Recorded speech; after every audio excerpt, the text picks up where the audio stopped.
Look at this photograph. This was taken in 1860, San Francisco. The streets are empty.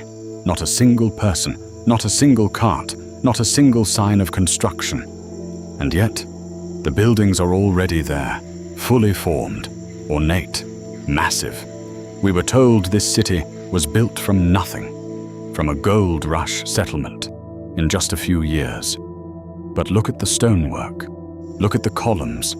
Look at the scale of these structures. Who built this? And more importantly, when? Let's start with something you can visit today. Seattle, Washington. A perfectly normal American city. Except underneath it, there is another city. An entire street level with storefronts, sidewalks, and doorways, buried beneath the one you walk on today. The official explanation? A fire in 1889 destroyed the original city, and when they rebuilt, they simply raised the street level by 1 floor. That's the story. But here's what they don't explain. Why are the windows still intact? If a catastrophic fire burned through this district, why is the glass unbroken? Why are the wooden shelves inside the shops still standing?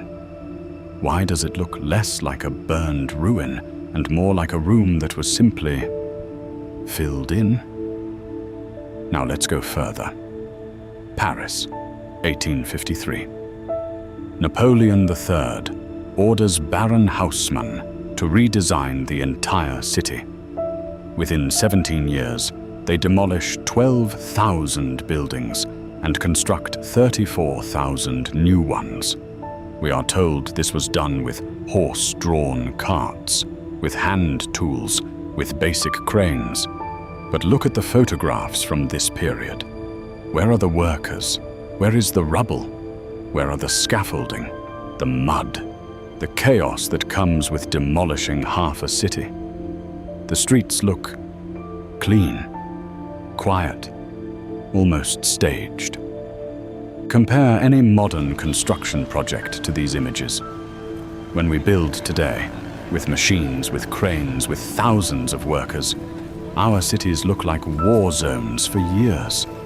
But in these photographs from the 1850s and 1860s, the buildings simply appear finished, ornate, perfect, as if they were always there. Because maybe they were. This is not a Seattle story. This is not a Paris story. This is a global pattern. Moscow. The city sits on layers.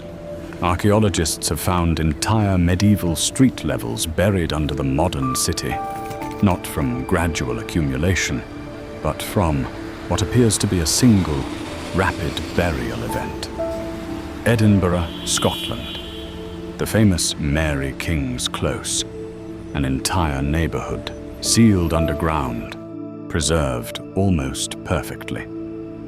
The official story says it was built over for sanitation reasons, but the rooms are intact. The furniture impressions are still in the walls.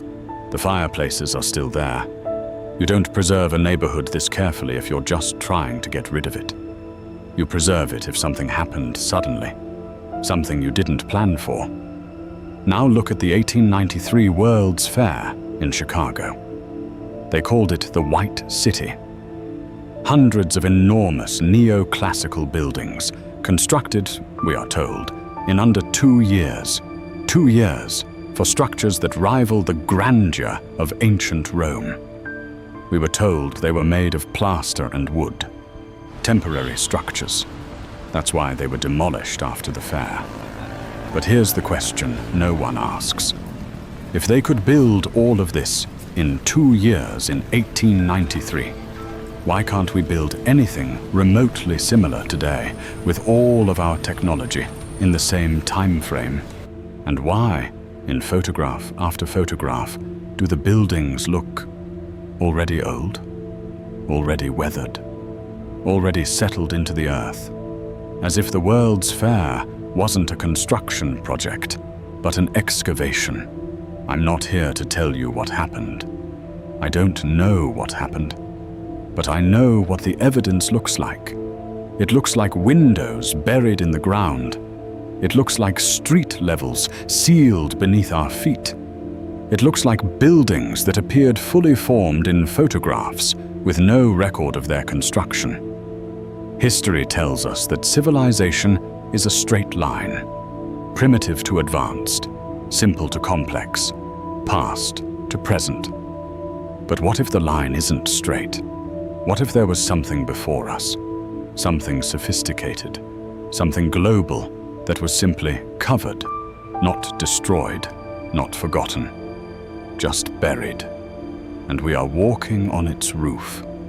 The next time you walk past an old building, look down, look at where the windows end, and ask yourself, what's below the ground you're standing on?